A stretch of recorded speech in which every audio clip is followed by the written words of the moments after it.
দুটি সংখ্যার অনুপাত 3:7। উভয় সংখ্যার সাথে 10 যোগ করলে নতুন অনুপাত হবে 1:2। ছোট সংখ্যাটি কত? এই ধরনের ম্যাথ বিভিন্ন চাকরির পরীক্ষায় প্রায় সময় আসতে দেখা যায়।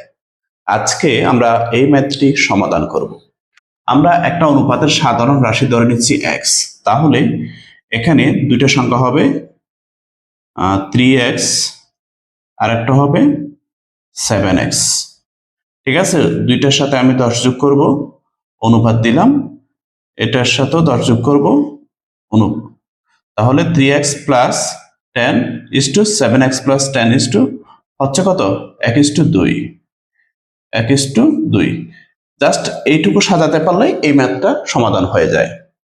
এখন আমরা লিখতে পারি 3x plus 10 7x plus 10 equal 1/2। আমরা অনুপাতকে এইভাবে ভগ্নাংশ আকারে লিখতে পারি। এখন আমাদের ক্রস মাল্টিপ্লিকেশন করতে হবে, কোনাকুনি গুণ হবে। তো আমার এটার সাথে 1 গুণ করলে এটা বরাবর হয়ে থাকে, আর 2 এর সাথে আমি এটা গুণ করলে হয়ে যায় 6x plus 20।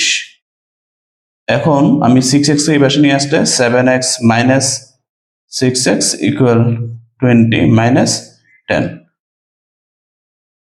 Equal x equal 10। অর্থাৎ অনুপাতের যে সাধারণ রাশি ধরেছিলাম x, সেটার মান হচ্ছে 10।